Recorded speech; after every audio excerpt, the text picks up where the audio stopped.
विष्णु ने मुर को चकमा दिया। यह कहानी असल में शक्ति बनाम बुद्धि का क्लासिक उदाहरण है, जहां चालाकी से अहंकार को हराया जाता है। जब पावर बिना ब्रेन के मिल जाए तो अंत निश्चित होता है।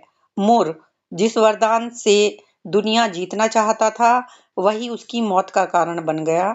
आज की कहानी है भगवान विष्णु की, जो हमें सिखाती है कि हर ताकत के पीछे समझ का होना बहुत जरूरी है। एक असुर मुर को एक ऐसा वरदान मिलता है कि वो जिसका भी सिर पर हाथ रख दे, वो तुरंत मर जाएगा। अब सोचिए, अगर ऐसी पावर किसी गलत इंसान को मिल जाए तो क्या होगा। यही देखने को मिलता है इस कहानी में, जहां भगवान विष्णु बिना लड़ाई किए सिर्फ अपनी बुद्धि से उसे हरा देते हैं। इस कहानी की समरी कुछ इस तरह से है कि मुर को वरदान मिलता है कि वो जिसके भी सिर पर हाथ रखेगा वो मर जाएगा। शुरू में उसे खुशी होती है, लेकिन धीरे धीरे वो घमंडी हो जाता है।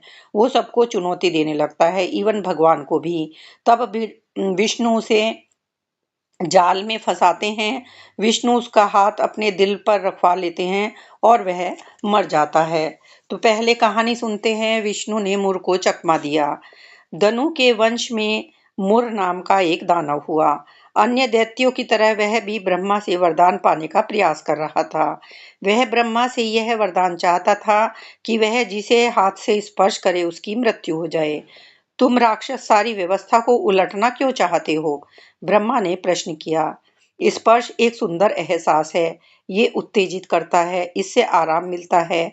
यहाँ तक कि इसकी मदद से सुना और देखा भी जा सकता है। यह तन के प्रति प्रेम का भाव जागृत कराता है। इसे विनाश का साधन क्यों बनाया जाए?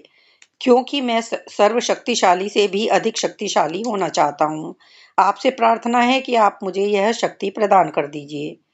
कैसा रहे यदि मैं तुम्हें यह वरदान दे दूं कि तुम जिस वस्तु को छुओगे वह सोना बन जाएगी, ठोस सोना।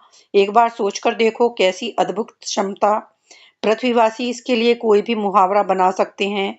वे इस काम में अत्यंत दक्ष हैं। संभव है कि वे इस शक्ति को मूर स्पर्श कहने लगे। लेकिन इससे तो मैं भूखा मर जाऊंगा, दानव ने कहा। यहाँ तक कि मेरा भोजन तक सोने में बदल जाएगा, पीने का पानी और मदिरा भी। ब्रह्मा मुस्कुराए। मैंने जितना सोचा था, तुम मुझसे कहीं अधिक बुद्धिमान हो। तुम्हारी इच्छा पूर्ण हो। वरदान पाकर हर्षित मुर विनाशकारी स्पर्श यात्रा पर निकल पड़ा। उसके हाथ जिसे स्पर्श करते उसी के प्राण हर लेते थे।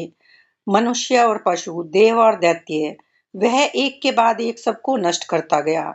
इस तरह मृत्यु के चिन्ह पीछे छोड़ता हुआ मुर राजा रघु के महल के द्वार पर पहुंचा।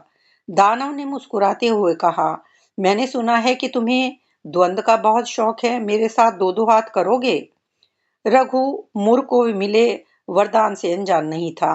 मुर के मारक स्पर्श की कहानियां अब तक ब्रह्मांड के हर कोने तक पहुंच चुकी थी। राजा रघु को तुरंत एक उपाय सूझा। मैं तो साधारण सा नश्वर प्राणी हूँ। मुझे परास्त करके तुम्हें क्या मिलेगा?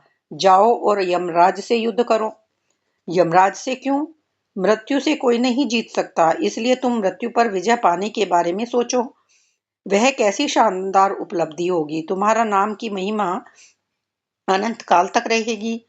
दानव को यह सुझाव बहुत पसंद आया। जैसे ही यह समाचार फैला कि मुर नरक की ओर बढ़ रहा है, यम अपने भैंसे पर सवार होकर बैकुंठ की ओर भाग गए। मैं क्या करूं? उनके उसने विष्णु के सामने कांपते हुए पूछा। कुछ नहीं, उसे मेरे पास भेज दो। कुछ ही देर में मुर ने मृत्यु के देवता को चुनौती दे डाली, परंतु यमराज के पास उसका उत्तर पहले से तैयार था। मैं तुम्हारे साथ तभी द्वंद्व कर सकता हूँ यदि मेरे स्वामी मुझे इसकी अनुमति देंगे। स्वामी? तुम्हारा भी कोई स्वामी है? अवश्य है, श्री हरि मेरे स्वामी हैं। तो मैं पहले उन्हीं से निपटूंगा और फिर तुम्हारे पास आऊंगा। यम ने मुस्कुराते हुए कहा, मैं प्रतीक्षा करूंगा। जल्द ही दानव मुर विष्णु के सामने पहुंच गया और उसने विष्णु को लड़ने के लिए ललकारा। चलो, इस द्वंद्व को जल्दी ही समाप्त करते हैं, मुर ने कहा। तुम्हारा दास यमलोक में मेरी प्रतीक्षा कर रहा है। अवश्य, विष्णु बोले। लेकिन तुम इतने भयभीत क्यों हो मुर?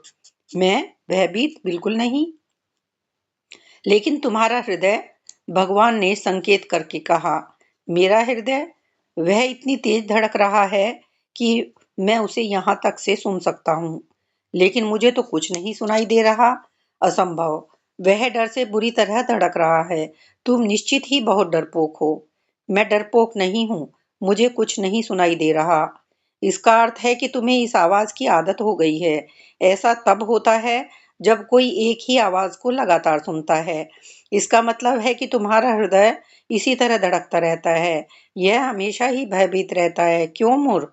तुम्हें सदा तुम सदा भयभीत क्यों रहते हो?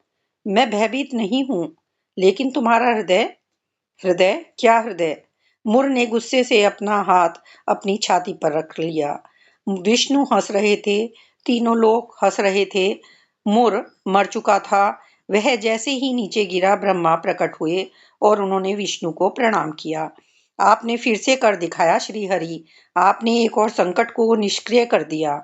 आपको एक और नाम मिल गया। आज से आप मुरारी के नाम से पूजे जाएंगे। वह है जिसने मुर का संहार किया। स्पर्श। विष्णु मुस्कुराए। यह कितना सुंदर एहसास है। कहानी खत्म होती है। इस कहानी से नतीजा निकलता है कि जिस शक्ति पर मुर को सबसे ज्यादा घमंड था, वही उसकी कमजोरी बन गया। Over confidence plus no intelligence is equal to self destruction. यानी ऑन कॉन्फिडेंस ज्यादा हुआ और उसके अंदर बुद्धि नहीं थी, इसलिए वो स्वयं के विनाश का कारण बना। अहंकार इंसान को अंधा बना देता है। ब्लाइंडली किसी की नकल करना खतरनाक हो सकता है। हर ताकत को संभालने के लिए समझ का होना बहुत जरूरी है। इस कहानी से मैसेज मिलता है कि पावर मिलना बड़ी बात नहीं है, उसे सही दिशा में यूज करना असली समझदारी है। तो दोस्तों, जिंदगी में जब भी आपको कोई बड़ी ताकत या मौका मिले, तो सिर्फ उसे इस्तेमाल करने की नहीं, बल्कि उसे समझदारी से संभालने का सोचना चाहिए। उम्मीद है आपको एक पौराणिक और मोटिवेशनल कहानियाँ पसंद आ रही होंगी।